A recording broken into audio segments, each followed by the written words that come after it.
And as people come in, I can just admit them. I know that people have to come and go, and that's totally fine and cool. I know that you know, some people sorry, letting somebody else. Some people are, you know, are fasting. Some people just have to go do bedtime. And so if you need to go, please just, you know, head on out. I'm just glad that you're here. You know, I'm letting everybody know we're just keeping you on mute for now, just except for the panelists, just because the influx of noise can get a little bit much on Zoom, and we expect a couple more people to join us at different times. So that can be distracting. So, you know, I just want to welcome you all to our first online Creative Women's Group meeting. I'm so excited that we finally got to do this. I wanted to do this live with a panel. Unfortunately, of course, because of COVID-19, we couldn't, but this is almost even better because I feel like it's opening up a lot of space for different artists in different areas, not just in our local area, to come and sort of participate in what I think is a really important conversation. So, you know, we have these 4 great talents and creative women and mothers who are with us. And, you know, part of the Esperanto, I'm just going to play a little presentation. I'm going to share my screen here and play a little presentation with our slides.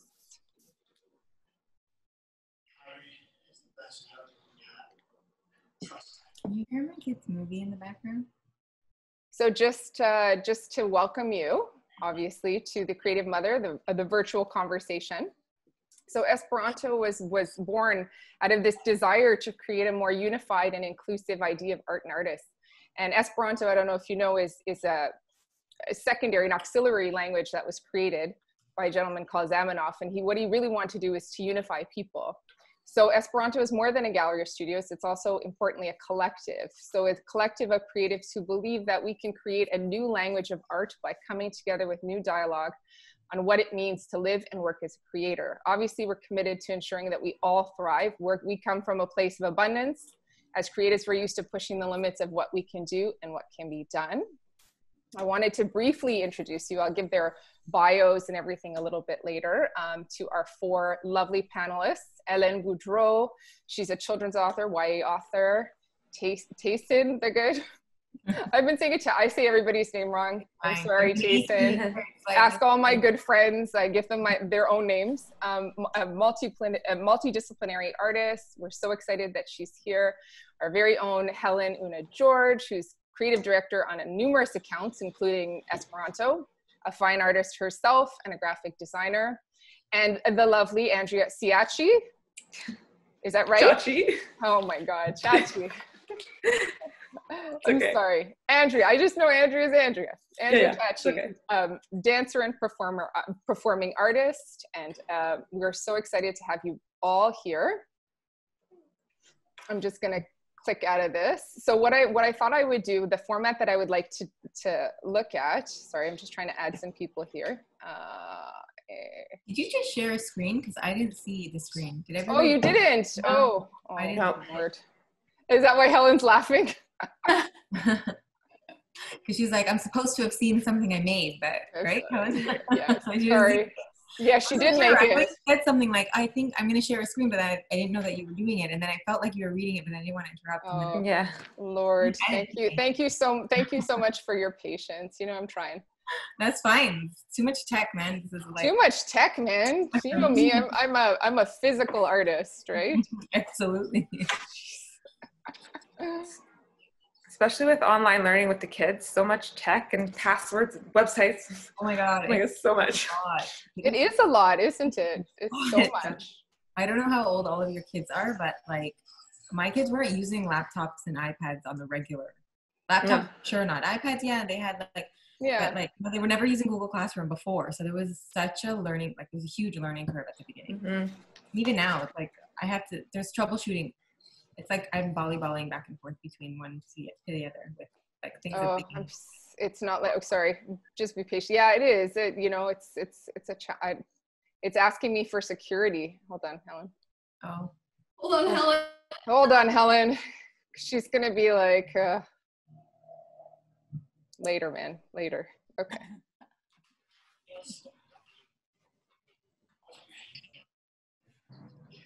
Yeah. She's going to be not happy with me, Helen. Hey, KJ. You know what? It's kind of nice just to be able to see your face as you talk. Okay. Well, I'll definitely share the slides after. I'm so sorry. It's asking me for permission. I don't know what happened when I.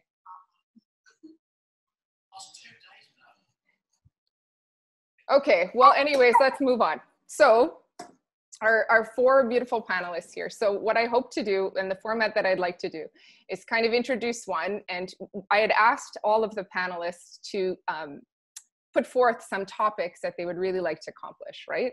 So for us, like the creative mother, like for centuries, right, the creative mother has kind of been largely overlooked, right? I think for a number of reasons. For a lot of times, mothering has fallen predominantly to women. The mother creative, the mother artist has largely been ignored because there just hasn't been space for it, right? A father artist could be, or creative could be sort of devoted to his career in a sense with the kids looked after. And so I think that in many ways things are still changing, and obviously childcare and child notions are still changing. But I think there's still a lot of challenges for the creative mother in many respects to find that place in mainstream sort of creative or art world and markets, but also in forging new ones. And I think we've been very good about doing that. So what does it actually mean to be a creative mother? What does it look like in the day-to-day? How do we navigate that with our particular genres and roles? And, what does it's not just these carefully, curated social media posts that we see with the creative mothers doing all these wonderful things. And what is it like to be that sort of creative person and mother, and forging that deep relationship at the same time with those, our children, those that we love so much, right? So I also want to explore a lot of the benefits, right? A lot of the benefits of being that sort of creative mother as opposed to a non-creative type role. And what does that do for our children, right? So I know many of us who have joined are here because we are mothers. I know that some of us are maybe considering being mother. I know some maybe are mothers to our furry babies or other species, and just like to explore the topic. But as we know, you can't really learn a language until you engage in the dialogue of that language, right? And just as much you can't, we know that the power of like one sentence or one word or one idea to sort of forge a revolution. So what I always say is, take what you can use, what resonates with you, leave everything at the door. Like this is safe space for everybody to come and discuss. And if something doesn't resonate with you, then it's not for you. And if it does, then please, feel free to take it and share it. So with that being said, I'd like to read a little bit. I'm going to introduce Hèléne first, and I'm going to just read a little bit of her bio because I can't remember all the awards that your books have gotten. So and Hèléne may not know this, but she's been a bit of a mentor to me in many respects. So I've always really deeply admired her, besides her, her work that she does, which is fantastic.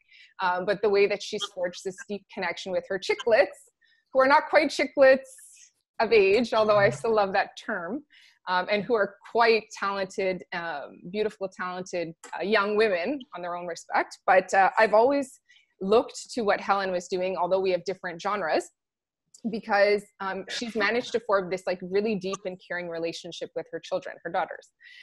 So Hèléne grew up in an island surrounded by the Atlantic Ocean, and she's very proud of her Acadian and Indigenous heritage. And I love that you weave your own narrative so beautifully within your own work, even though it's not really about you.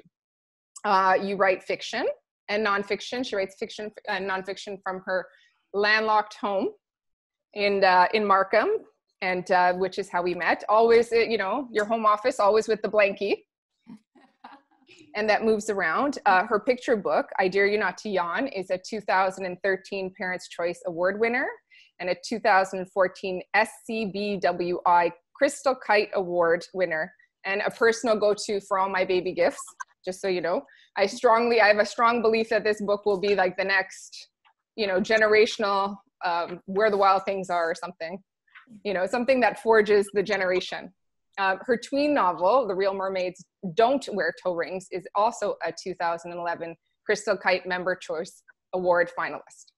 So, and you're working on some new projects. I know we'll talk about that a little bit. But what you had sort of brought up, and which I think is really interesting because you and I have talked about this, is creating through the cracks. And I always think of the Leonard Cohen anthem song, right? There, you know, there's a crack in everything, a crack, and that's where the light gets in. Mm-hmm. And so I wanted you to maybe talk a little bit about what that means for you, this creating through the cracks, and how that light, the light of your creation, gets into that. Yeah, well, like Stacey said, my girls are a little bit older now. They're 17 and 19. But I started my journey as an author when they were 2 and 4, maybe even younger than that. So I guess I've evolved as an author just like they've grown as young women. And so it's been a really interesting journey to be able to do that in tandem with them. But of course, as mothers, we all know that I always wanted to do a creative, have a creative career. And prior to mothering, I wasn't doing that. And I was working a very busy job, a lot of travel, and not making any space at all for creativity, for writing, or even having that as part of my language. So mothering actually was kind of a gift in that respect, because, well, actually there's one person who's logged on. Here's Sarah. Sarah was in my living room along with a bunch of my other mom friends, and we all had our babies with us. And I had made a couple of, like, I think it was our oldest babies. They were all born in April, and I'd made a little picture book for them. And it's something I enjoy doing just for fun. And we were all kind of considering, what are we going to do, like, post-baby? Are we going back to our careers? Are we going to, we were trying to juggle that decision. So a friend, a mutual friend, Peggy, said, well, why don't you do this? Like, why don't you write books? Like, you've talked about this several times. And a light bulb went off. And I thought, you know what? The energy that I'm surrounded with right now is kind of the perfect energy to do that, because I'm with children. I want to write for children, and I'm surrounded by children. So it was kind of a leap of faith, but I had given myself a bit of a timeline, I guess. And I was working contract work for my old job, spending so much time, you know, when you're a mom first, and then you fit everything else in. But what I was fitting in back then was this contract work, which was okay, and it paid the bills, but it wasn't fulfilling me in a creative way. So I decided to, with thankfully the support of my family, to take that time and energy that I was giving to someone else and give it back to myself.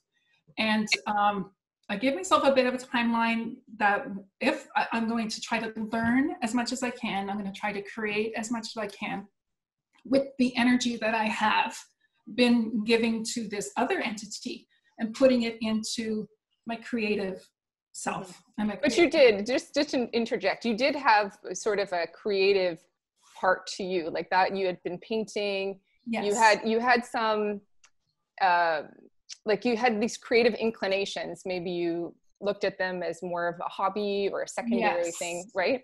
Yes, I would say that I was a hobbyist, and I enjoyed creating things.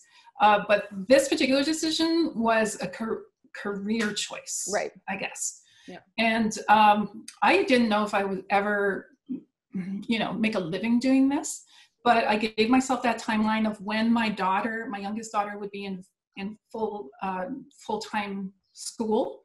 That if things were going well, I'd stay home. But if things weren't going well, then I would go back to, you know, a regular paying job.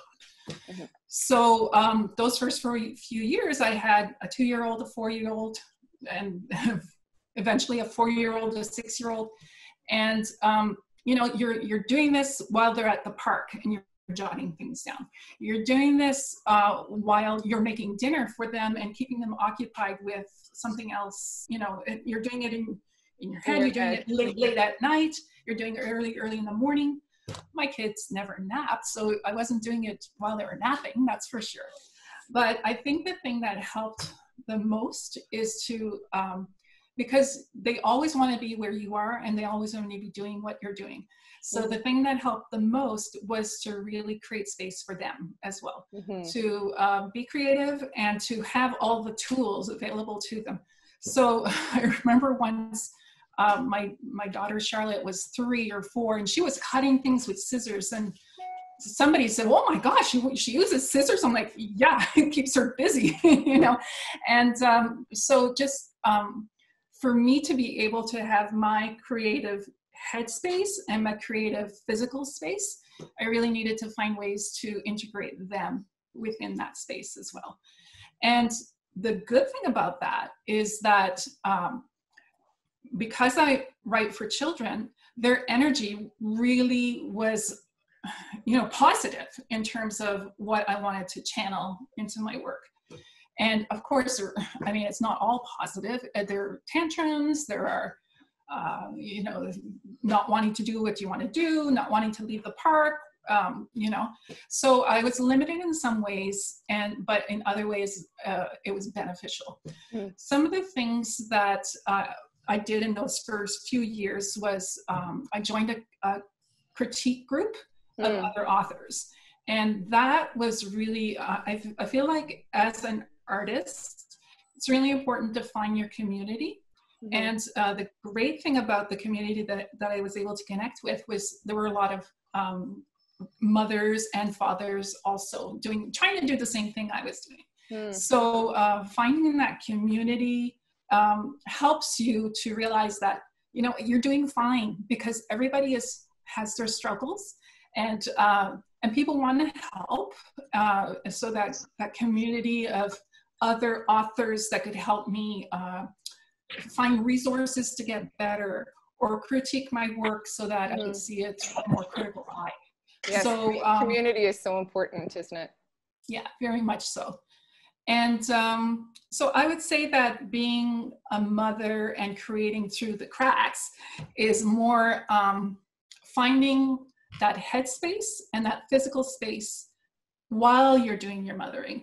For me, it works really well because like this book, for instance, I Dare You Not to Yawn, was the idea came about during a family dinner. And my youngest, Marcel, at the time, she was probably 4, and she was just sitting at the dinner table and like practice yawning or fake yawning. She's like fake yawning. And we're like, "Marcel, what are you doing?" And she would just carry on. And then we'd all be yawning. And she was playing a joke on us. And so that was the direct inspiration for one of my books coming from my children. Well, and it's really interesting that you mentioned this joke part, because when I wrote down the ideas and topics, and I'm so excited because there's so much overlap with all of the topics that you wanted to raise and things that I know about each of you. I'm fascinated to see some of your other takes on what Hèléne said. But one thing I wrote when you said creating through the cracks, I put in parentheses while cracking up, because for those of you who don't know Hèléne's work, it's quite humorous, and it's very smart humor. Like all you have to do is go to her Twitter and you'll crack up. And so I know that that's probably, you know, for me, that's somehow like some of the ways I diffuse things in my own life, and that balance. So how much has that humor played, not just in the creation of your work, but in how you sort of toggle between, you know, mothering and doing this creative work? Because I remember you told me a story, I think it was Charlotte, but correct me if I'm wrong, that your first big edit before you went to publishing was it Charlotte had chicken pox? Oh my goodness, yes. And you had to navigate your first editing process for, you know, professional sort of publishing while nursing this child with chickenpox.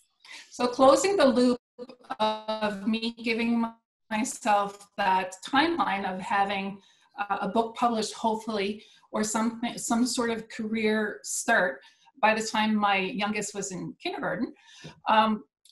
In February, when she was in kindergarten, she was in SK. That's Marcel was in SK.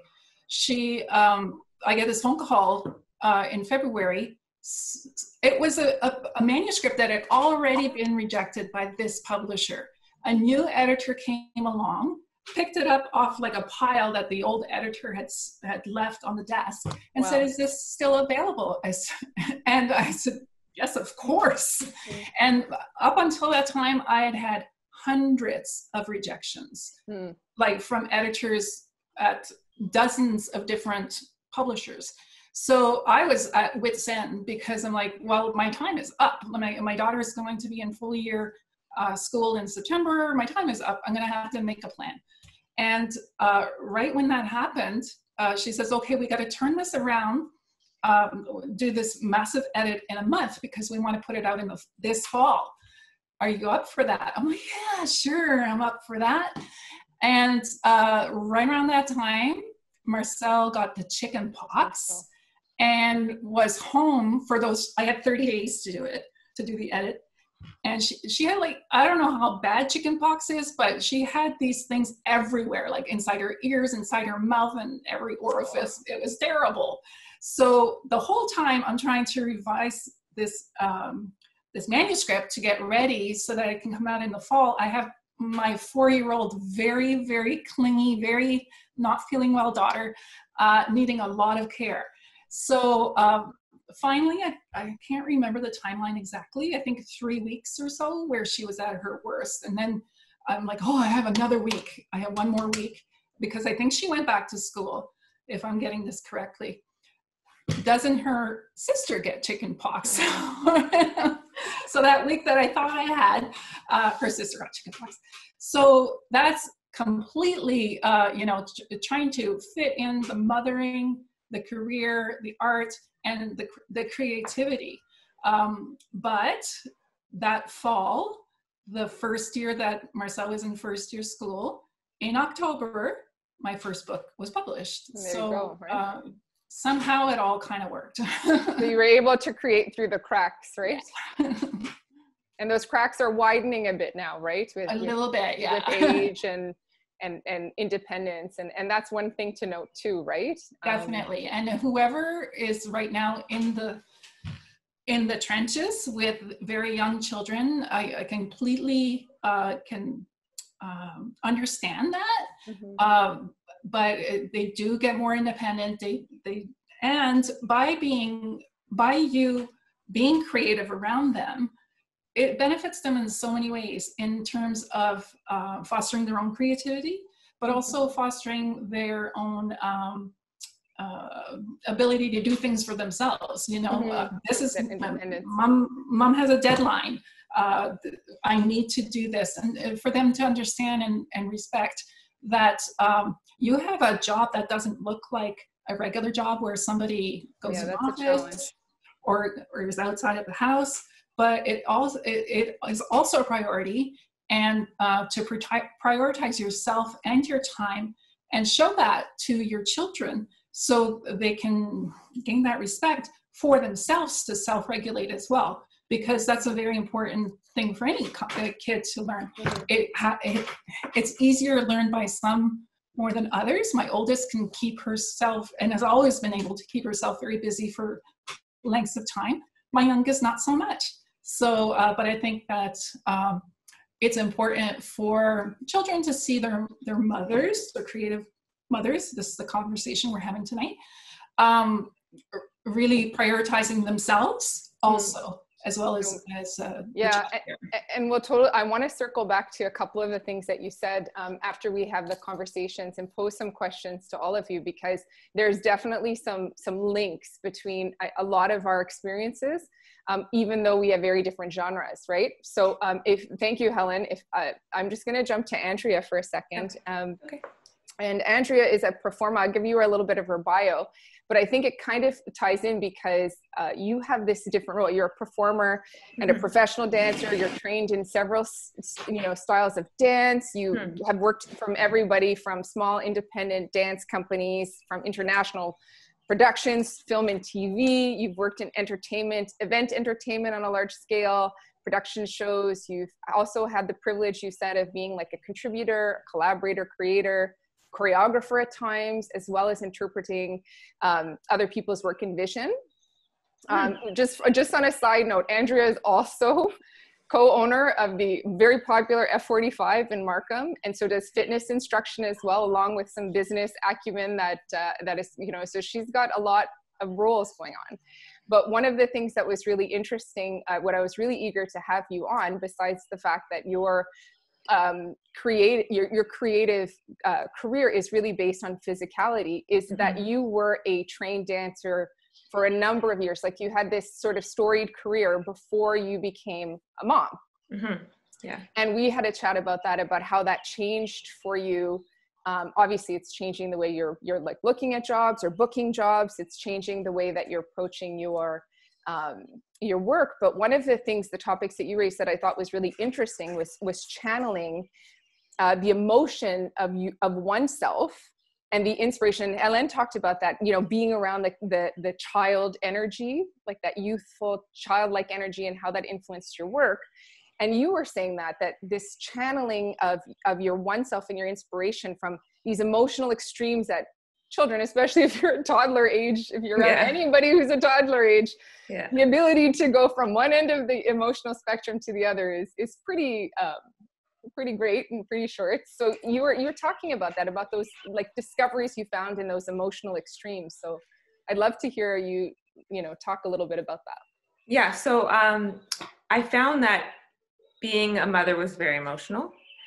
Children are also very emotional. And there's times where I had to really learn to, sort of gear my physicality to what I either wanted or wanted to release. So whether it was, fatigue and I, needed to jump around and bring my heart rate up and do some swings and pick up my energy, or like there's too much tension, or the challenges of mothering and needing to, stand grounded and rooted and taking deep breaths, being outstretched. And I really felt the transition of how I chose to physically change my energy, even in just posture, even just of deciding to pull my chest up, pull my chin up, smile, and how that transforms. So sometimes we go inward to be in tune with our emotion, but sometimes how our physicality can transform outward into the emotion that we are, channeling towards. Or, if it's wanting to find calm from moments of mothering, and what direction you're wanting to go with your work, where you are at and where you're wanting to go, right? Because you were used to, you have that sort of training of doing that, when you're performing or when you're practicing or when you're dancing. I thought it was really interesting, because for some of us who live very sort of, I don't want to say that dancing isn't cerebral, and I don't mean it this way, whose output is largely generated by sort of imagination and this kind of internal dialogue, that yours has this external output. And as your body changed, I found the transformation of the body was really empowering in a lot of ways, because you could see from motherhood what your body could do, what you could accomplish. So you having this sort of awareness of your body sensations and such a keen sort of knowledge of that, how you found that changed, and how you felt that, perhaps how you looked at not just your practice, but your own body and your physicality in a different way. Yeah, I found helping the kids explore their own emotions through physicality too, doing sort of creative movement and dance, and what does anger look like, stomping, and what does happiness look like, jumping and twirling, and helping them identify their own emotion, or even feel their emotion physically. Now I have one that has some anger issues sometimes, and it's fists and face and transferring some of the energy into the physicality to help identify it, to help feel it, and then they can express in different ways, right? Yeah. Yeah, it's interesting because a lot of like, you know, and we'll, again, I want to come back to some of this. There's so many benefits to having a sort of creative mother that sometimes is overlooked, this like connection between all these aspects and these inroads that you can be made at such a very early age. Like a lot of people often say like that when my children talk, they talk like adults. And I don't think that they talk in a, you know, their comprehension is an adult, but the way they express emotion seems to be very, you know, more expressive because that's how I am, right? And that's how they see, you know, emotions through my work, right? So yeah, that's really interesting. And have you found that they've like really adopted that? Have they, you know, you know, embrace that? Are they more resistant or? It sometimes, I mean, sometimes when I'm wanting to do some of the work with them, they're hesitant, but I have gone into their classrooms, and when it's a whole groups of kids together and they're all participating, they're a bit more into it. But we're really working on like, rather than the hitting with the anger, is like release, like tense and then relax and then do like a move. Yeah. No, I mean, we do dance parties all the time. And it's awesome. Like, you know, play music and just move your body and how that feels, and there's always, you know, the giggles and the smiles that happen from it. So my battery fun. So that's something that's fun for them to feel comfortable with, and moving their bodies and enjoying their bodies, right? So now, and also conversely, like you watching them move, has that changed the way that you're moving when you're approaching new roles? I know you've been doing a lot of like television work, and there's a lot of interpretation with some of the roles that you've had to, you know, interpretation of like spirits and animals. And I mean, I guess so, yeah, because we're now, especially they're more into like, we watch the Lord of the Rings, the Pirates of the Caribbean, and the very like character animalistic things, and I've had to interpret creatures several times, and so yeah, possibly some of their like subjects of interest and their toys and their shows have transferred onto me.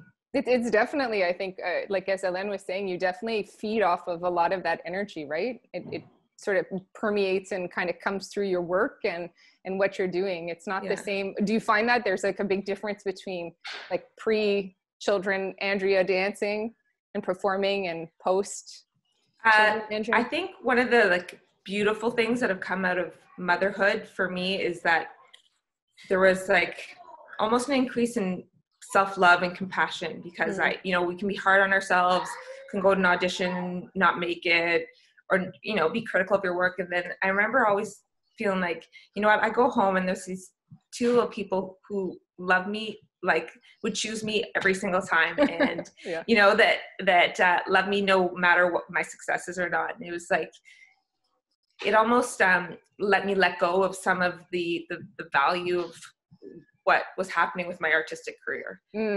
Like, so just to shift that focus, right? Yeah. And what does that mean to be successful, or what does that mean to be continuing to have this career, right? Because obviously, I mean, in the nature of performing, some of your jobs would be very event-based. You'd have like a lot of nights, or maybe time, like a lot of time away. Has that affected the jobs that you choose? Well, yeah, in a big way, because I couldn't travel for long periods anymore. But I've been super thankful to have, you know, a supportive spouse, and my parents were also, I mean, backstage. My first was 4 months old, and they were holding him backstage, and I've needed to rely on others for help, for sure, to allow me the opportunities. But yeah, there's opportunities I couldn't go overseas for long periods anymore. Yeah, that definitely does change, right? That adjustment. Yeah. Do you have a routine? Are you fairly routinized, especially with all the work that you have to do? I'm not pre-COVID, pre-pandemic. I mean, yes and no. Like, things are periodic in my life. You know, when I'm on a contract, things look very different than when I'm between contracts. But yeah, there's having to prioritize and make sacrifices for when there's more on the plate, and you know, there's things to cut off, take away from the table, right? If we need to fit it all in, and the kids are a priority and career is a priority, and yeah, definitely make it happen, right? Make it happen. I agree. Yeah. So thank you, Andrea. I'm going to jump to Tahsintahsine, the good. And so Tahsin's a very, very amazing multidisciplinary artist. She is first generation Canadian. Your work focuses a lot on the visual arts with digital and analog collage and a push and pull towards critical thought by way of typography, illustration, abstraction, repetition, wordplay, prose, and found contemporary portraiture, right? And maybe you can explain that for some people after. Your work has shown in Toronto and New York and has been collected internationally. You've probably seen it if you're anywhere in the GTA. You're a creative entrepreneur as well. I love that you had talked about that, and I want to discuss that with you. Mother of two bright, beautiful stars, beautiful girls, and dedicated to doing her best to live a fulfilling and purposeful life. So I've always loved your aesthetic. It's so this found portraiture. Maybe you could explain that a little bit, just. Yeah. So I think when people see my work, they're not sure if it is photographs taken by me or not. And so I love to just like say that it's found portraiture. Like I find the work on the internet or on Instagram or basically the internet. And if it speaks to me based on the mood or the aesthetic, or like there's a moodiness to it. There's a reflection to it. It's not poppy and peppy. Mm-hmm. It's thoughtful, and that's a reflection of my personality and my mood, especially when I started getting into this kind of work. Mm-hmm. It was definitely a reflection of how I was feeling. Or like it was a reflection of how I was feeling majority of the time, and now things kind of, I guess, have balanced out a little bit more. But so it was me trying to find others who could mirror my emotions. So it's kind of, for me, I think it's like a little bit of self-portraiture, but it's not my face at all. So it's like somebody else who I feel like there's a reflection. I can see some sort of reflection in the faces that I choose. But then at the same time, the faces are abstracted from, so that there's not, like, you can't tell who it is. Readily identify who that person is and what their story is. It's supposed to be about more of a commonality. So there's something about each person or each portrait that you could potentially relate to. Right? And so that's... And I think that, like, I don't know if this is something I read or a conversation we had, but you had mentioned that a lot of the work that you did, I think specifically with the portraiture and some of the typographical ones, like the one that we were in a show together, which is you're not for everyone, and it's okay, you're not meant for everyone. I'm sorry if I'm misquoting it. It's fine. It says you're not for everyone. So there are speech bubbles. Speech bubbles over the eyes and the nose. And they're just kind of abstracting over the face so that you can relate to the face in any kind of way. Mm-hmm. But then the words become the key point of resonance in those are words that I needed to tell myself to kind of push me through a space that I was in. Mm-hmm. And they just resonated with other people, which is why that became a really popular piece of mine.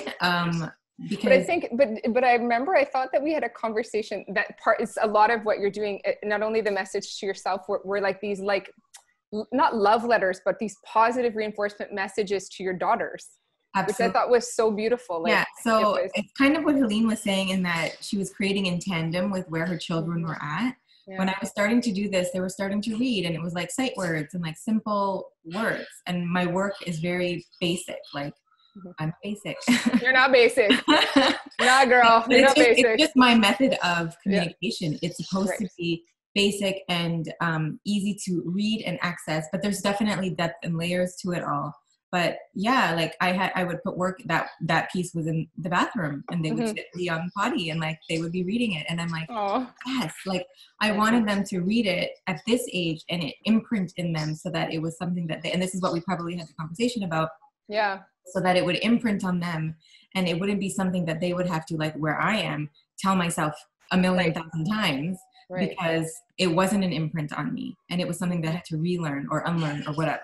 Right. And so I really like to have those kinds of messages. So yes, 100% the words are for me, but at the same time, they're for them, because I think that it's key for them to see those and really feel that, like, you know, that reliance on themselves, that internal reflection, that kind of like self-love.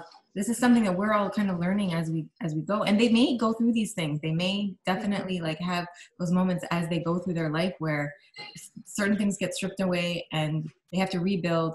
But if I can somehow create a fortified, like, sense of self, stronghold like, in them, then I've given them a leg up, which is kind of what I want to do. So yeah, it's like I feel like, I think the discussion that we had was about that. So you know, not like, you know, from jump almost, that there's internalizing these messages, and as we weave in and out, like Andrea was saying, you know, sometimes you go in the ups and downs with rejection, or like Hèléne was saying, you know, like the work going out and not knowing what's going to come back or what's going to resonate, that's always a truism, right? That it's there. Yeah. And then at the end of the day too, the work I had to write it for myself. I had to say these messages to myself. And what was really beautiful was that it was made in a time of like isolation, because when you're a mother, for me, I felt, I think I did it to myself a little bit, but I isolated myself.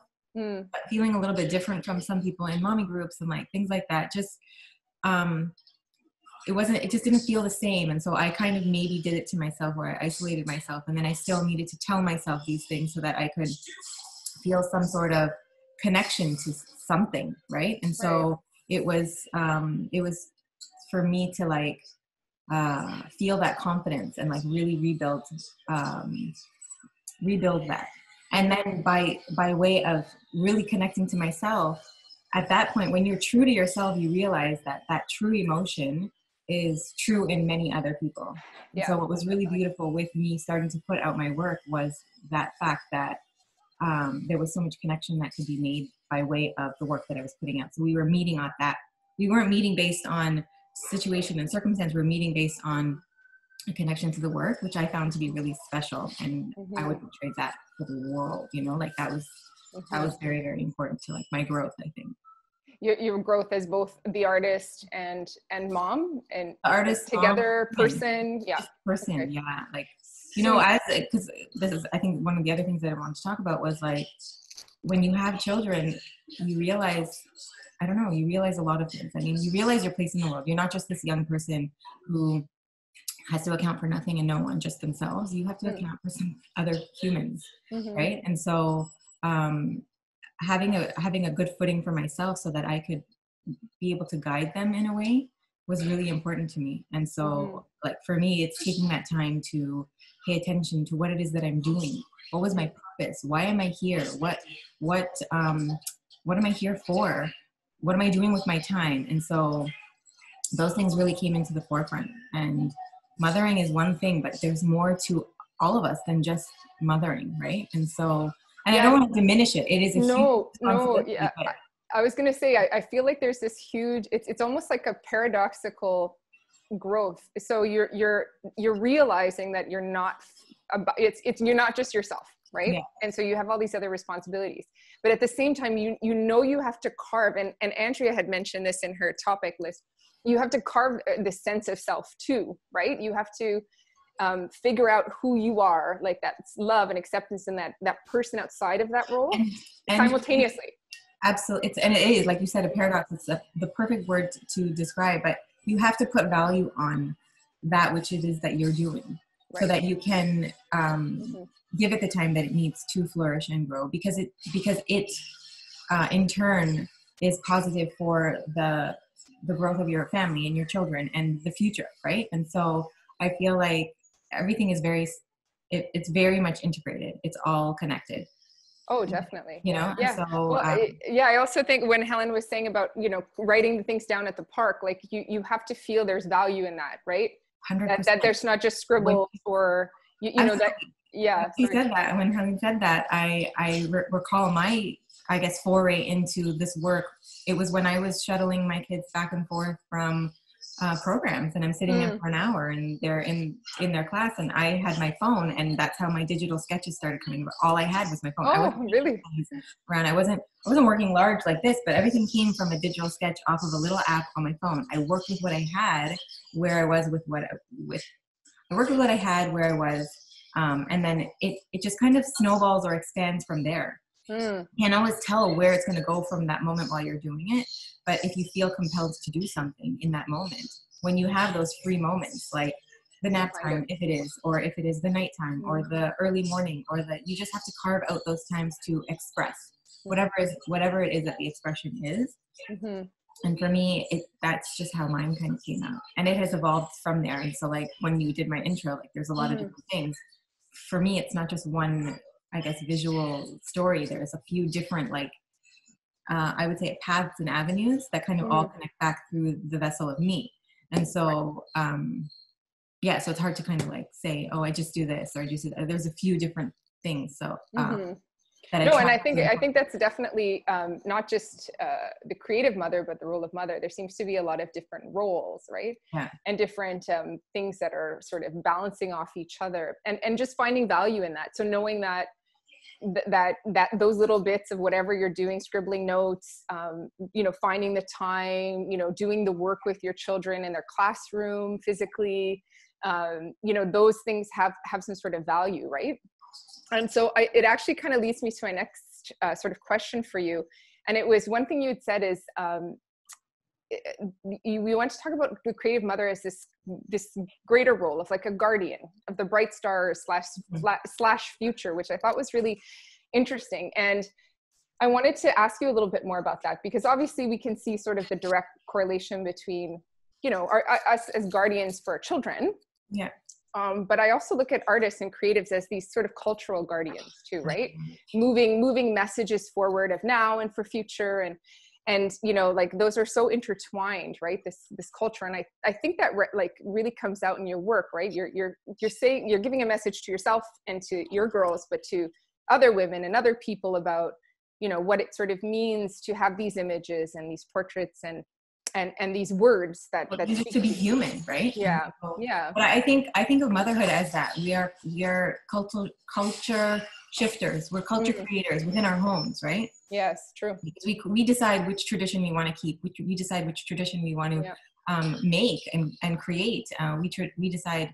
We have that kind of handle, and that, I don't know, we're like puppeteers in that kind of way, but we shift our own culture in our families. But I think that, it's also important to go beyond the family, beyond the nucleus, and go beyond to the community. And for me, like, it's about the collective, the world, everybody, it's humans. So the message has to be something that can be taken in and reflected upon and made aware to anybody who's like taking in the work, and then doing something about it, maybe potentially acting on it, because I think that there's work to be done, culture shifting. We need to make changes, because as it is, yes, there's a lot of beauty in the world. There's a lot of good in the world. There's so much, right? There's a lot to be hopeful for, but there's a lot that needs change. And so the work for me is really about identifying that there is work to be done, and taking that time to pause and reflect. And if it has to be an internal kind of change, then do that. And then from there, it just kind of like, it just moves outward. It goes to the kids. So that's when I say it's the future. If I am not particular / aware of what it is that I'm trying to teach them, if I'm not actively creating culture and I'm just taking culture that exists, then I'm not doing my part. Because I'm inheriting something that's messy. That's like I like to, I said it the other day on Instagram, it's rotting. There's something here that's rotting, right? And like in this pandemic, we're realizing certain things were not working. We knew it from before. I think artists kind of know these things from before, because I think we're a little bit more aware. We're in tune to certain things.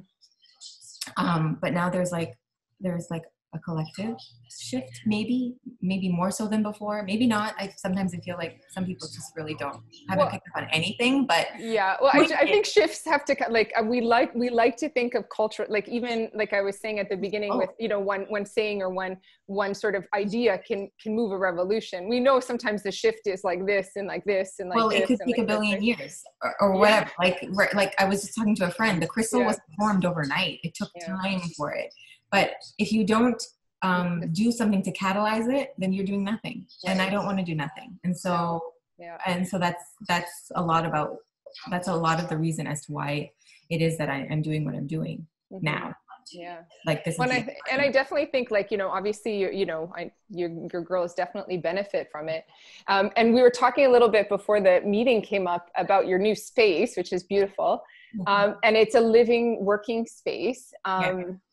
And you know, I love that you've sort of incorporated that. I've always wanted that in that sort of setting. I've had like a home studio, but that was just more out of convenience when my kids were young.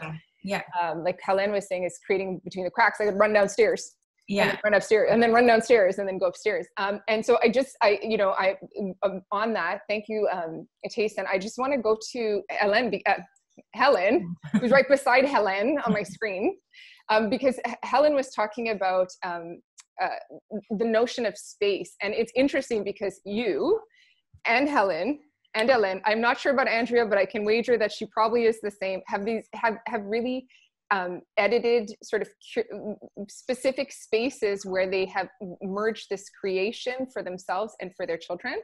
So I'm just going to turn over to our own Hèléne, who is creative director here at Esperanto, but also creative director on so many other projects. And I'm looking for your actual bio just for a second. Of course, I can't find it, but you can give it to us if you want. So I am a creative director for various organizations, but I'm also a fine artist. And I guess within everything, I'm just ultimately designing, whether it be on a canvas or, you know, a website. It's been challenging, I think, to say the least, with what everything is going on right now. For me, my workload on any given day, I could be working on a website, I could be painting something, I could be writing copy, I could be designing social media content. There's always something to do. So, the similarities with all these tasks are creative. But it's different. There's a technical aspect to it, and then there's a creating aspect to it. So that's where I am right now. Just I kind of feel sometimes like you're a visual storyteller. Like she said a lot of times Hèléne will synthesize my ideas, which I'm very good at ideas, and bring it into this technical visual sphere. Like, she'll visualize some of the ideas that I have. I'm like, for those of you who don't know me, I'm a very abstract painter, very into color, not into form, like really trying to distill that. So it's nice to have somebody to merge that with, to have that. And one of the things I know about Hèléne is that she has this background in architecture. So space is very important to her. So often when we go and look at art or space, she's giving me the architect's perspective. So our time in Art Basel in Miami this past December, when we went to the design elements, there was a lot of this information that was coming through. So one of the topics that Hèléne said, and I know her a little bit more personally in her parenting style and so forth, but was this notion of creating this child-friendly connection. Are you? Can you hear me? Whose connection is it? Would it be Stacey's? She's the only frozen one. She's frozen. Oh, am I? Oh no.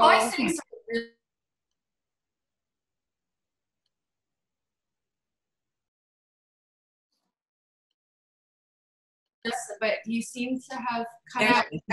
My internet connection is unstable, it says. That's interesting. Okay, are we hearing me now? Yes. Yeah. Now okay, so I'm gonna go through the spiel again. Did you hear me? No. No, okay. A little bit, poquito. Okay, thank you for your patience. What I was saying is one of the things about Hèléne that I know about her personally is the architecture background. You guys heard that?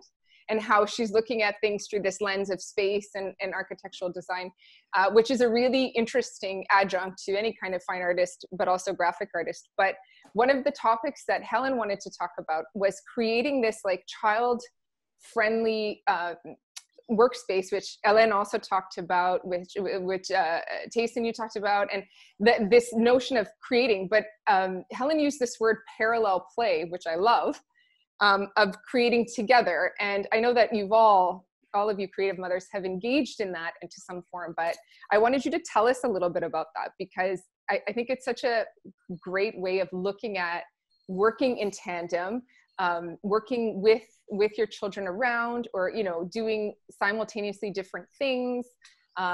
Just tell us how that works for you. Obviously you're working from your home office in your home area, so that's integral to you getting your work done, right?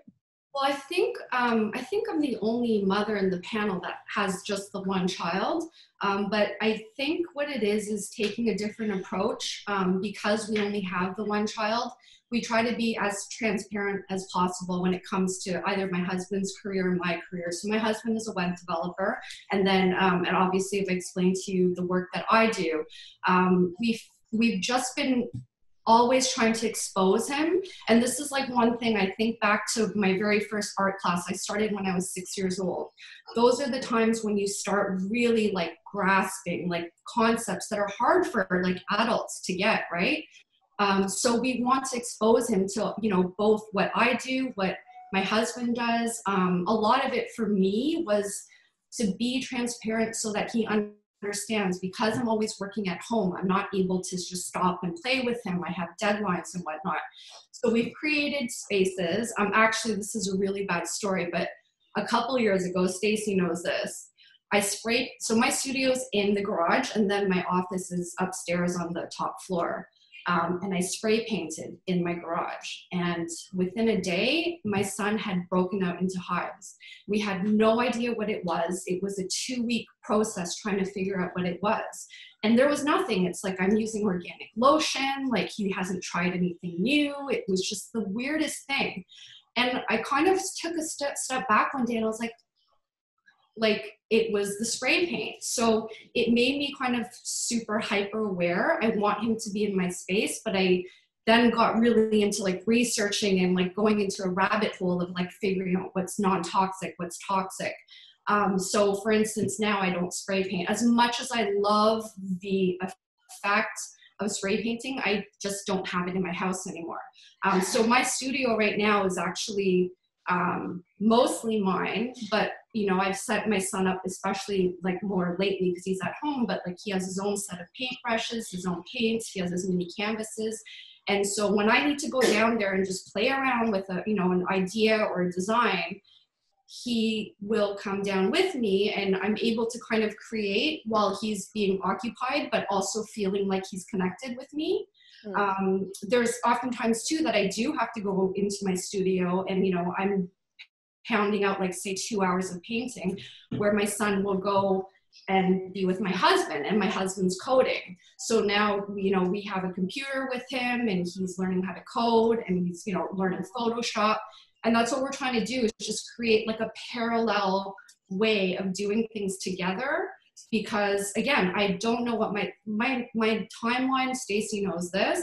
There's times where I'm like completely free for the day, and then there's times where I'm just completely slammed. So there's those times where I just need to find a place in my office, like without being interrupted. So literally, like right now, I'm touching my son right now. Once the pandemic started, we moved his computer right next to mine, as I said at the beginning of the call. And that's how I'm making things work. That's what I've got to do. And it's like an interesting concept, this like parallel play, because I know also like on your Instagram, so if you go to Hèléne's Instagram, you can see she'll use Nico, in your son, in some of the images she'll just play around with, but he's created some actual, you know, physical work, and then you've added to it. And those were collaborations that you had done, and they're really fun and beautiful. And you can see how your movement and the colors you choose and everything changes because of what he started, right? Are you finding that's also kind of coming into your your design work, into, you know, I love the play part. I love that you mentioned play. Right. Because I feel like that, you know, that adds this, that there's this willingness to experiment, and I'm all about that. But, you know, that you have that willingness to sort of feed off each other. Because when kids are playing together, right, and even if they're doing this quote unquote parallel play where they're playing separate things together, there's almost like this fusion of energy that happens between them, right? Absolutely. They feel that connection. I think so. And you know what, like all of us have said in this panel that, you know, motherhood really does come first, but it's trying to find your creative groove and your own individuality while mothering. So sorry, he's just leaning on my arm right now. Go. So, yeah, no, we want to expose him to everything. And again, it helps him understand why my life is the way it is, why the days happen the way they do. And I think that in doing so, it's empowering him, and, you know, he's learning all types of things. There he is again. Okay, yeah. And I think interesting for me to see. So there is never a time when there's a Zoom call and I don't see somebody's kid. Unless the kid is out of the house, like, or I hear them or I see them, I just expect it. Here's since this whole pandemic has started, again, he's an only child, and like, so before any of this started, I always said, like, as a mother of an only child, I will commit to, you know, engaging with him more often, and it's kind of just been my thing that I do. But since this has happened, he needs to be with me all the time, and before he was just becoming independent. He's 7 years old. But then since all of this started, I think his way of coping is just to be near me. Mm-hmm. So that's okay. Come on in. Don't worry. Are you mad at me because you slammed the door? No, I slammed the door because I pushed it from all the way here. Sorry. So I think, you know, with all of this is very apt and timely. I wanted to pose a question to all of you about the elusive notion of time.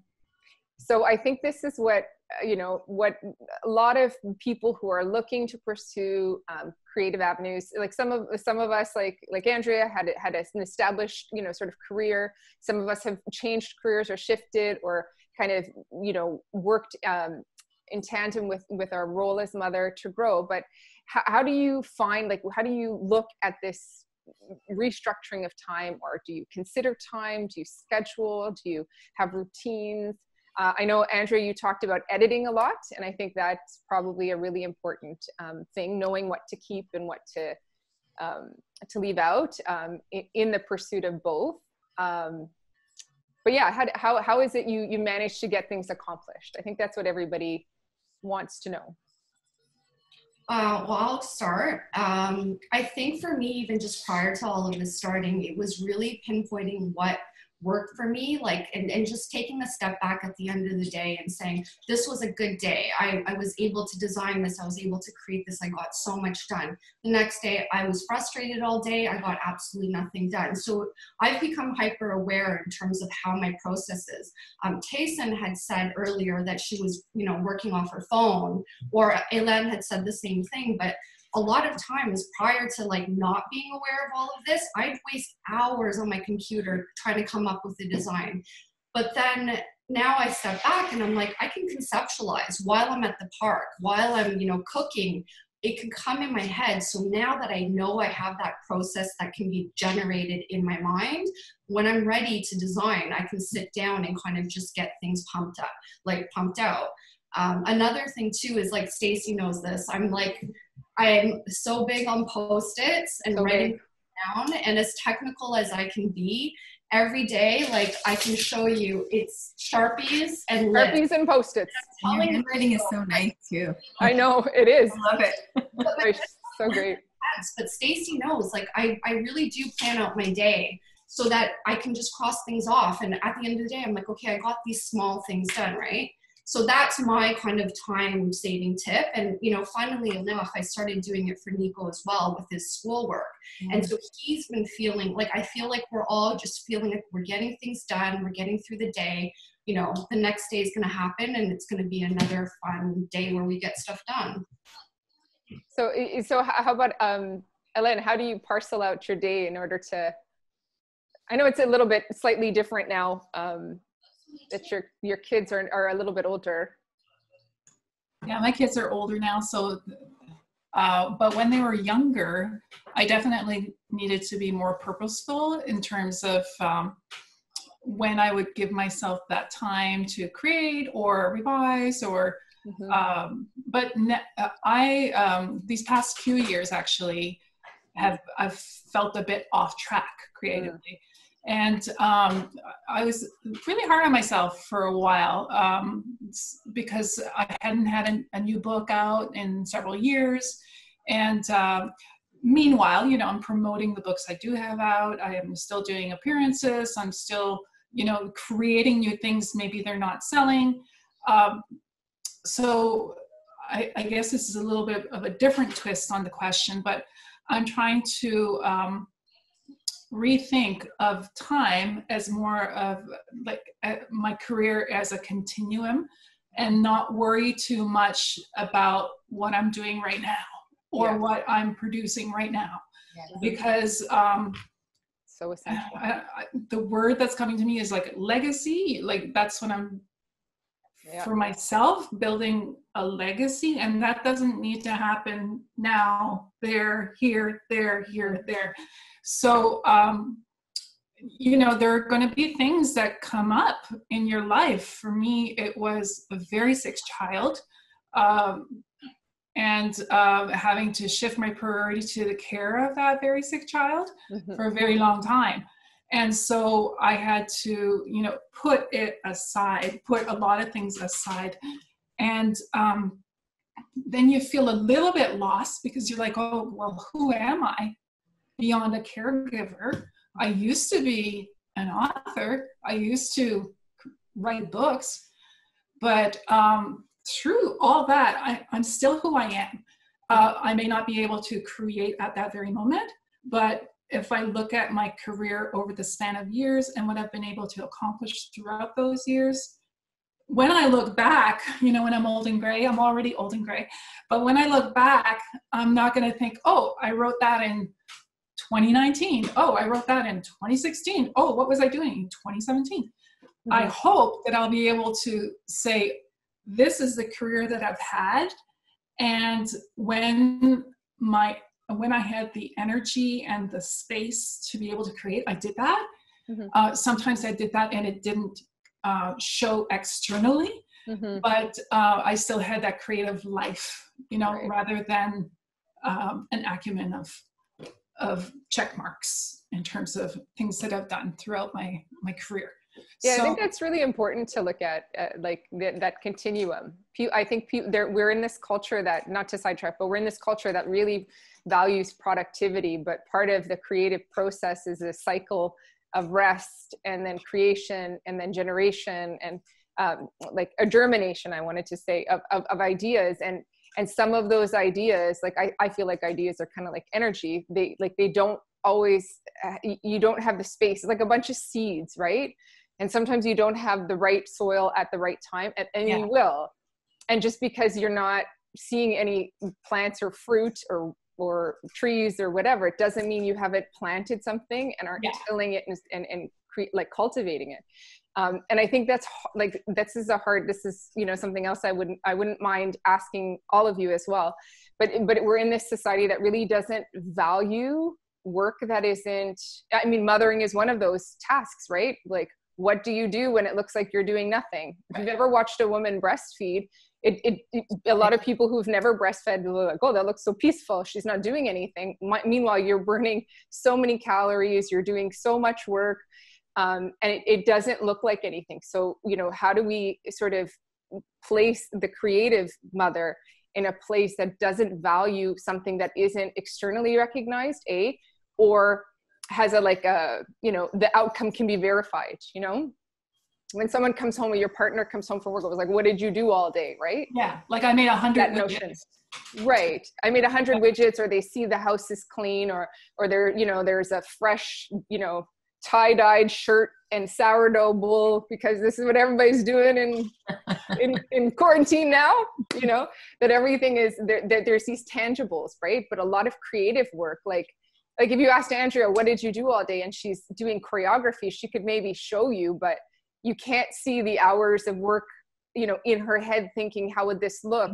Like she couldn't be physically doing that work all the time. Maybe she'd be, you know, I don't know how your process works, Andrea, but you know, you're thinking about it, you're listening to it, you're feeling your body, maybe you're trying out some of the movements, but when you get to a like choreographed outcome, like if your partner came home and he's like, what'd you do? And you did the outcome, right? And that outcome was like 5 minutes, they'd be like, that's great. So you did that in 5 minutes. But no, there's so much, there's like, you know, 20 years. Yeah, there's 20 years of training, right? There's all those lessons and disciplines that you did. So I think that's another thing about time and how our relation to time maybe. When you kind of on the same vein, but made me think about time in this life is that women and mothers especially are amazing multitaskers, and we do a lot throughout the day, and it's, you know, every so often me needing my own time because for my creative work and for dance, because that's my passion and that fuels, it's my soul food and it fuels my happiness to then be a better mother and have energy to continue doing everything that I need to do on a daily basis. Right. So it's like, whether it doesn't happen on a daily basis, it's several times a week, but I do need my own time for that release. Like you recognize that as integral to you doing other things well, right? Yeah. And I think it's just hard because I think we naturally, instinctively understand that we need these things, whether it's rest, whether it's creative output, whether it's whatever it is, connection, communication, feeding the soul, like feeding the brain and soul, like that we need that. But it's often, you know, societally and even in our culture, various cultures, but in the general sort of Western culture, it's not really a valued thing, right? You have to be producing something. You have to take that idea. Like how many times have you given an idea and someone said, well, you should sell that, right?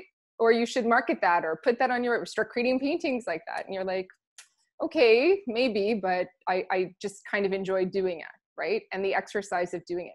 Like for myself, I try to show that to my girls, like the exercise of just doing is enough. Like you don't have to sell it or show it to anybody. You don't even have to keep it, or you could put it up and frame it. You could, you know, tell all your friends, you could do a podcast about it. It's your choice. It's just the exercise of doing it that's important, right? And it's contributing to your skill and confidence in the expression of that art as well. Yeah. But even you know, even towards that collective, you know, the dealing with the rotting, right? To adding to that, the fertile ground of, you know, like energetically, I think that's important too, right? Well, yeah, when you were saying maybe there's not a flower growing or fruit, nothing's bearing fruit, you're still a garden, right? And so you have to, I don't know, I think that there's it's important to understand that it's a span. I totally resonate with what you're saying, Hèléne, about it being, for me, I think of it, it's a lifelong thing. It's not a job per se. It's a way of living, and it's going to be something that when I am older, like I don't know, sometimes when I look on Pinterest or Instagram and I see this older artist, like the 80-year-old, and he's still holding the paintbrush, I'm like, I can't wait for that to be me, like the old woman doing it because I committed to it, and I'm committed to my way of life, you know, and the purpose and the intent behind why I'm doing what I'm doing, whether it be to explore, whether it be to express, whether it be to share a message, right? And so, for example, you're saying, how do you parse the time? Right now, I'm not really making anything, actually. And I'm fine with that because I know that it's not going to be the last time I make things. I feel like I worked hard maybe previously to this, and maybe by luck or blessing or whatever, things have been like set up so that I like I had set things up so that there's things that people can access. Yeah. Well, yeah. So now I've set up the space so that I can potentially work alongside the kids, so that there's that kind of parallel working. But well, no, I meant like room, like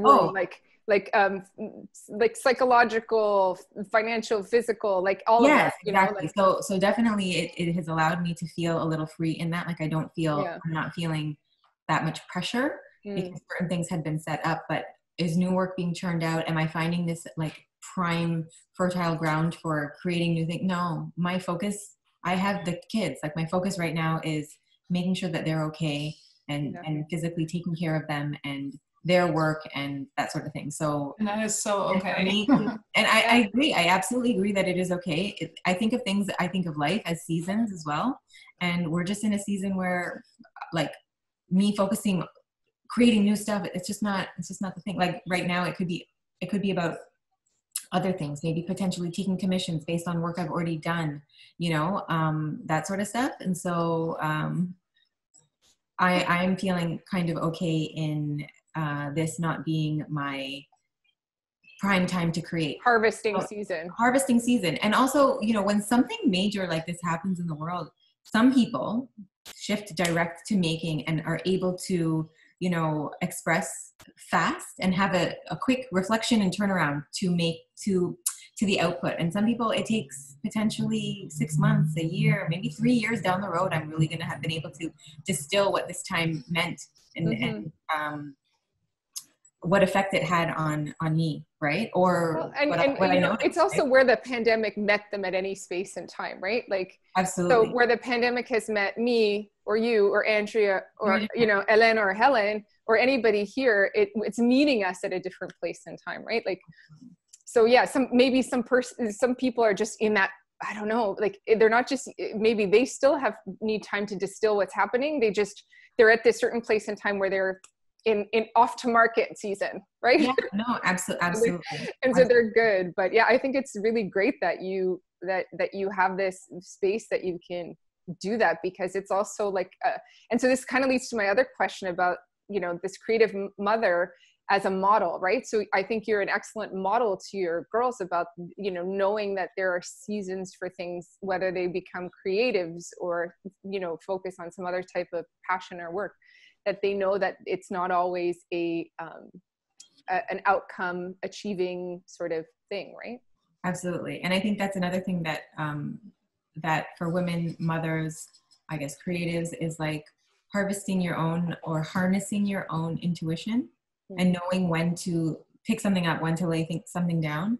And so, I think that that's kind of something that I'm trying to cultivate more and more, and really understand how to flow with things and not push things and like, it has to be this way, or I should do that, or yeah, of course there are things that I have to do and I want to hit, but I feel like when I operate in flow, things go so much better than when I have this expectation, and I it's a detriment to my own productivity, so to speak.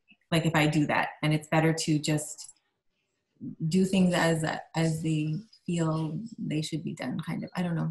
Maybe I didn't. And that's part of the rhythm you were talking about, it's right? Rhythms. It's actually kind of trying to understand rhythms, and the point of it is that they shift all the time. It's like when we had our newborns, like they always went through new phases, and sometimes you think, is this a phase? This isn't, like, you never knew, and you just kind of had to figure it out as you go. And then when you got to one phase, a new phase would something new would come up. And that's another thing about being flexible and flow. Like I say this to the kids a lot, is about being like water and flowing like water. It's like, we have to be flexible. We can be really strong, we can be light, we can trickle, we can like rush in, like there's a lot of different ways. But if we can adopt that flexibility, I love that. It really, I don't know, that's adaptability, I think.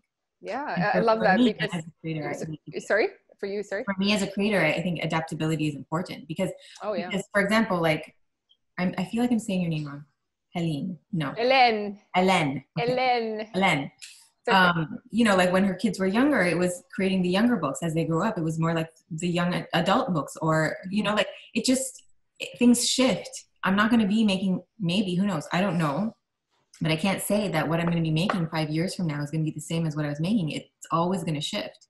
And I'm really looking forward to that evolution, like to be open to where I am and what I'm creating at any given time in my career, because like you say, it's going to evolve both in where you are in time and place, but also how you've interacted with life and what you're going to bring to that new project.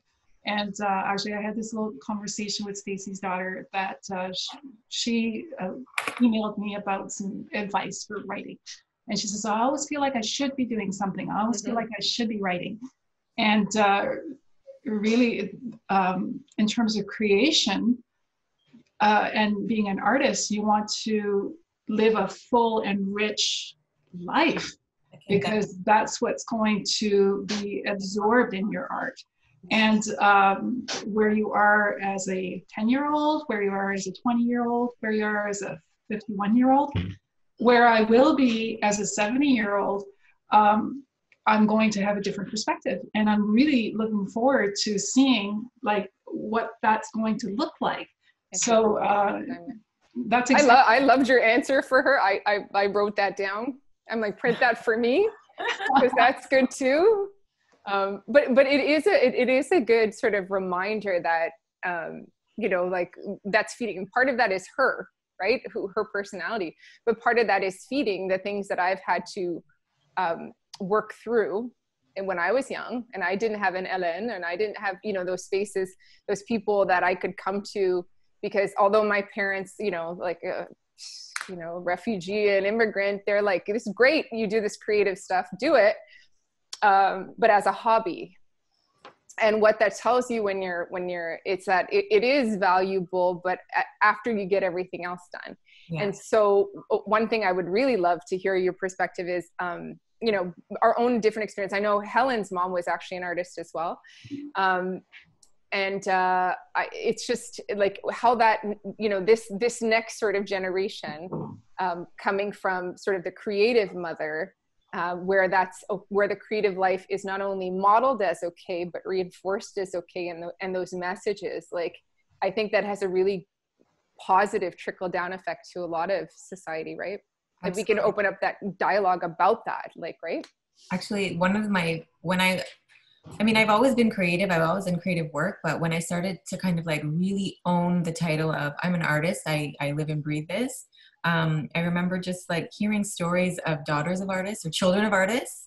And I just loved it. And I just kept thinking, okay, you know, not that I can't wait and I have all these expectations for my children, but I think that there's something beautiful when it is reinforced and when it is encouraged and when something other than norm is allowed and is okay. I think it yields really beautiful and open-minded results. And I think gives space, like the 4-month-old and you know, sitting backstage with your parents, like we think, okay, you know, that absorbing of energy, like we tend to discount the impact. Yeah, and the experiences of those who are really young, but in some ways it's really beneficial when there's something traumatic, but when there's something beautiful, there's something that seeps in there, right? These synapses are forming. Absolutely. Yeah. So I think that's a really, you know, positive thing. Like I've read a lot about exactly like creative children, and although some of them, a lot of them tend to go into creative fields or something, because I guess that's, you know, also the modeling, just like you go into your father's business, or your mother says, be a doctor, and you go into that. But I think that they tend to go into those spheres and open up things in a dynamic way, right? Like when you look, Hèléne, at what Nico is being exposed to, right? Like the coding, and then the design, and then the fine art play. Like you're thinking, like, I know that you guys are thinking of that sort of future person, but I think that's something also to remember. So I wanted to highlight that, because for those of you who are like tuning in or listening, or who might hear this, or who are just sort of going to hear this conversation, like this is part of that dialogue, right? That the creative mother is a really valuable part, because once you show this sort of creativity out there in the world, it doesn't mean everybody's going to go out and be a dancer, or an artist, or a writer, or, you know, or a musician. But it allows space for so much more, right? That openness. Right? It's also kind of giving them a sense of different energies. So, you know, if he's seeing his father code, like he sees how intense he is, there's that energy. It's like, if I'm painting, you know, I'm moving all over the place. He feels that energy. So, you know, it's not like we want him to become a coder or whatever. No, yeah. You're just exposure. Yeah, just these vibes that we're giving off. And, you know, like maybe he'll be a doctor, who knows? But, you know, he has that, he's empowered to be able to play with those energies within himself, right? So I think that's a big thing, definitely. There's this show called Abstract: The Art of Design. Yeah, I love that show. And I mean, I believe this for anything, but it was about designers who implemented artistic ways of looking at things. And really, what is it to be an artist? It's just about the way you look at and see the world. So the coder is an artist, the doctor is an artist, the chef is an artist, the mailman is an artist, the mechanic is an artist. It's anybody who is looking at what it is that they're doing with fervor, passion, interest, curiosity, openness. And whatever it is, openness, exactly. And so I think that we will then definitely impart that kind of curiosity into them, whatever it is that they end up doing. There's something artistic that will be passed on, whether they are a fine artist or not, you know? Not always about that outcome, but it's about allowing them to be like that broad-minded thinker. Yeah, my husband is very much a scientist. He's an engineer, and I'm very much on the artistic spectrum. And I love that my kids are seeing both sides of that. And my youngest actually wants to be a chemist, and she says, I can really visualize, the atoms, and I can, that takes some creativity to be able to see that. And I feel that, like you say, there's art in so many different things, not just the typical types of art that we're used to consuming. And artistic people should be in those types of careers too. They just benefit science, and they benefit business, and they benefit all throughout the different industries. Development, science, everything. Yeah. So I'm going to have one more question, and then I'm going to, I'm not sure if everybody knows how to use the chat. It's just at the bottom, and you can put in questions.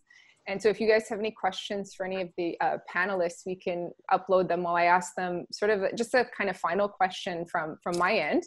And then we can open it up to the floor and see if anybody has any specific questions for specific panelists, or just general comments or something that you want to discuss.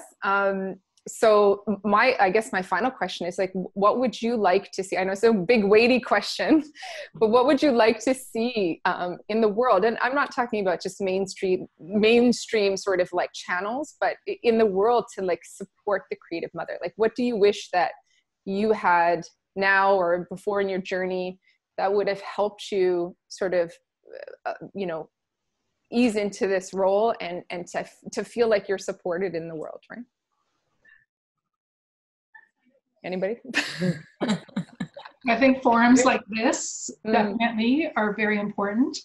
And like I was saying earlier, that I have found my community of authors and children's authors and other people doing similar things. So I think any opportunities like that where creatives can connect and share. And even if you're not in the same discipline, you can learn so much from one another. So I think that definitely has helped me throughout my career. I think for me, I was, prior to working with Stacey, I was working primarily with men. So working with Stacey, I say this all the time, I rave about how, she's changed my life, but to be able to speak to a creative, to an artist, and I could just be asking her, like, what technique should I use on this? But more importantly, like, she actually came to me last November and she said, like, you need to get your stuff together. Like, I'm here. Like, if you need to take time to rest, you need to rest, right? So I have that kind of ally that makes me feel like, what? Yeah, I am going to step outside right now because it's a nice day, and I don't necessarily have to produce. And just having that support and someone who understands it. So Hèléne, you're absolutely right. It's about forums like this and platforms like this where we can all kind of get each other and unite and talk freely without feeling judged. I think that's like really, really important. The creative mother is so dynamic, and it's right. And oftentimes it's not something that, like, we're not a group, right? We're always just individuals as mothers, as artists, as creatives. Yeah, there is no one homogenous group. You can find different groups that you connect with in different ways in parenting style. Like, when I first was a parent, I was very fortunate because I found a style of parenting that really resonated with me, and they helped me be a parent that I wanted to be. And that was essential, even though it wasn't necessarily related to my creative world, right? But you know, just to have that sort of sense of community and I think relatability, I think, and then I think even me personally, I just think broadening the conversation to others. Like there is I think a general lack of understanding. I don't think it's, you know, necessarily always malicious or, you know, people not wanting to understand. I don't think that this sort of conversation comes up when they think, oh, well, she's just complaining, or, you know, this is what you have, or yeah, it's really hard. And hard is a big, you know, there's a big area of hard. What is hard? Like, what is hard today? What is hard, you know, in this sort of, you know, exploration of self, or in raising a child? And I don't know, I think that's really important. What do you think, Andrea? Yeah, I know. I think for sure having a group that can support each other, and even, you know, some sort of co-op type program where, you know, there's a mother that can take a few children and allow them and a mother or two to, you know, have their own space and kind of exchange time like that. But it's also the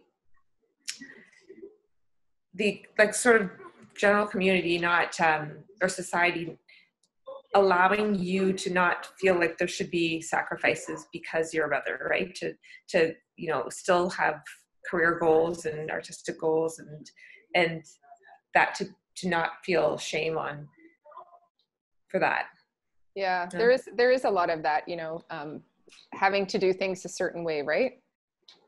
Having, you know, looking at what you're doing, and we find this in, you know, I can only speak for the visual art world, but you find that too. You should, you know, my visual artist, don't you find you should do it this way? You should approach it this way. You should be in this kind of show, or this kind of trajectory, or this kind of world. And I think there's just a lot of room there for a lot of different kinds of everything, you know, mothering and creating and mothering and creating. Yeah, I think that there are ways that things have been done, but at the end of the day, you kind of have to figure out and forge the path that works for you. Mm-hmm. So you should be in this show, or you should go and do, you know, you should pump up your resume and have like a whole bunch of shows. Well, if that doesn't feel good to me, I don't want to be a part of that, then that's not what I don't want to do, you know? So like, again, it kind of goes back to that honing your intuition and understanding what it is that would work for you. Mm-hmm. But then also being able to have soundboards, because we are alone a lot, and being able to talk to other people who relate to what it is that we're doing, what we're going through, even if it is like Hèléne said about different mediums or different disciplines. Mm-hmm. Again, what is the commonality is the way we approach things, like the way that it's just, yeah, it's not just artsy fartsy creative. It is, there's a thought process behind it. There's a reason as to why, there's a drive, there's a need to move, there's a, you know, and so that kind of for my soul, right? And it's like that kind of connection that I think is important. And not everybody understands that. Like, it's not an us and them thing, but it is. Sometimes when you go out there and you express that, and someone's like, I don't know what that's like. The more that you have those conversations, like, right. I'm not sure if everybody who is like listening to the conversation is an artist / mother / mother mm-hmm. artist or whatever. Maybe they are just curious to know about what does it mean to be that. And I love that. Awareness at any time, awareness is what takes you from anything that's not good to something that could be better, right? Because we have brought, I don't know, open eyes to a situation. And I think mm-hmm. that's what starts. So more conversations like this, more speaking up about it, more banding together instead of being off on our own little islands. I think that definitely helps. I find you also get, oh, sorry, Hèléne. Just expanding the understanding for others, that, like, because I'm a children's author, people think, oh, anybody can write a children's book. That's abstract artist. And, simple word artist. And, together. Like, no, there's so much thought behind it. Sorry, there's so much thought behind it. And like, one of my shortest books was 220 words, and it took 4 years to produce. You know, so just being very open about that, and unapologetic too about the time that you need to take to produce what you're producing, because it can be minimalized and it can be trivialized, but people are out there consuming what we're creating, and isn't it? And I think knowing the value behind it and the thought and the process behind it, and well, understanding even too, like an aesthetic or a style. Like Hèléne has a style when it comes to her graphic design. She's not just going on Pinterest or whatever and copying what somebody else has done. She's accepting it in her brain. That doesn't, you can't clock that in. No.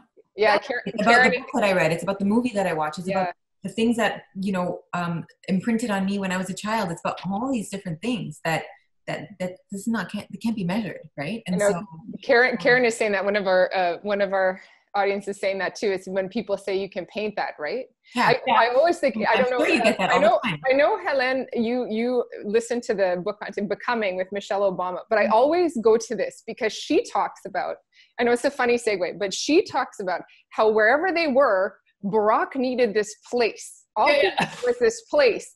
It could have been a hovel, any vacation home where he had his books and he did his thinking, right?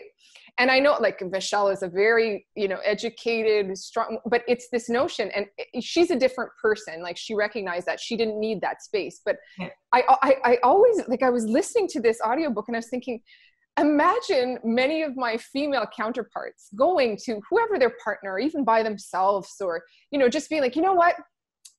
I need this space to think. This is my thinking space. Especially on vacation, right? You're like, right, a vacation or something. Like, I mean, forget the mothering aspect. Forget that, you know, you have to pack everything when you're like doing the camping and whatever. Camping, oh my God. Yeah, forget all of the tasks you have to do. But just this notion that, and it, you know, I don't want to get into like the sexism part of it, but it is this notion. Like, I always say this to my friends when they're like, I don't know if I have time to do this. I'm like, Carl Jung would just go and like stay in a tower and just think. And he'd be like, what did you do today? He's like, well, I thought. And maybe in a few years, he'd come out with a book, or he'd go back into the salons and get his like funding and do actual psychotherapy and whatever. And whatever you think of Carl Jung and his philosophies, the fact of the matter is, like, there's this notion that, you know, thinkers, when they are of a gender, can go and think. Mm-hmm. Right. And I think we have to give ourselves that permission as creatives, that thought, and that is part of the process, and that germination, that formulation, and that as mother, we can say, I'm not doing that right now because this is my, like I always say this, it's my Barack room now. My Barack time. I'm Baracking. Right. I'll make that ever, you know, I'm going and I'm thinking, and sometimes it's, you know, just staring at a painting or reading something and staring off into space and absorbing it. And that's a value too. And that's a bigger societal thing too, to discuss, but it's often lumped onto this role of mother, right? We have to optimize all of her time, right? Mm-hmm. We have to do all of these things where in a different role, like the father may be allowed this time. Well, that's his, you know, man cave, or that's his time in the shed, or he likes to go and think and read. And I think it's part of us too, to say, okay, this, whether you need it or not, whatever you need. Like Andrew was saying, my soul regeneration, like this is my soul regeneration time. And I need to go do this. I think, like, don't you all agree though that the creative process, it's again, it's not about sitting there and sketching something. A lot of it is, you know, binge watching Fleabag, for instance. Even my husband one day, he was like, if you need to just binge watch something to get going, like when you have a creative block or you're actually creating something, it's not things necessarily in, you know, your workspace. It's trying to understand that there's so many things. Taking a walk, like having a conversation with a close friend, Renee, she's in the background, but just having these little things, they all contribute to your end product, right? So I know that a lot of people don't understand that, right? Because if you were to say, yeah, I watch Netflix all day, well, what's that? In my mind, though, I've been resting, I've been refreshing, and I'm renewing. So that's all part of it. Yeah, looking at the designs, looking at the sets, looking at the movement, you know, looking at how things are done in different ways. Stories and narratives and energies of stories, and it's all part of it, and that's what you're putting into your work. Yeah, it's really an interesting process. I'm so glad that all of you were here to chat about this. I didn't see any questions, but if anybody has any questions, you can put it out, or if anybody of my beautiful panelists here have something that they would like to kind of impart, or they feel we didn't cover, feel free, chime in. Time went by really fast. I know, it's great when you have a good conversation, right? I think that I was just gonna say that supporting, also as artists, supporting other artists, and the feeling that provides, and giving support to others is also a big part of what you can do for you and for others. Yeah, and it's interesting because I recognize all of you as very supportive, extremely supportive of our artists and other people, and I think that's also part of it, right? We learn to think beyond ourselves, and knowing that we're part of this bigger thing, that if you succeed, then I can succeed too. And maybe that's bolstered by, maybe that's our personalities inherent when you're creative, but I think it's kind of bolstered by caring for other creatures, having their their well-being in your sort of in your hands, and it's very important. Yeah, definitely. Yeah. Wow, oh my gosh, thank you so much to all of you. It's been just as exciting as I thought it would be. Thank you, Stacey, for having me. I'm proud of you. I think that this is great, and you are a wonderful moderator. Oh, well, thank you. Yeah, it means a lot from you. You're very insightful. You've always been so insightful. You have so much to share, and you have a lot of curiosity, and so that's how it goes down well as it did. So congratulations to you for your first. Yes, thank you. And Karen says thank you to everybody. That was great. Karen, I'm so glad that you popped in. She's another Markham artist. I think your studio is in Liberty Village, right? She's another downtown, uptown artist. And yeah, so we'll definitely look forward to doing more of these. Thank you guys all. I know some of you may be past bedtime. Coming on. For me. For you? Yeah. No, I have to go and warm my food for dinner. Oh, well, I'm sorry to keep you from the dinner. Yeah, were you fasting? No, it's fine. It's coming up soon, so I just have to warm the pizza. Yeah, get the fasting going. Yeah, so thank you to all of you who came, and if you were in the middle of fasting and you had to leave, or you had other obligations, you really appreciate it. But we'll definitely check out Esperanto. We'll be doing some other stuff, and other webinars and panelists. And much love to all of you guys. You are all so amazing. I have so much respect for each and every one of you. I learned so much from all of you as artists and as women and as mothers. And so thank you. I'm beyond thrilled. This is my dream team. Oh, yay. You're cute. Thank you. It was very nice talking with all of you. It was very nice to meet you all.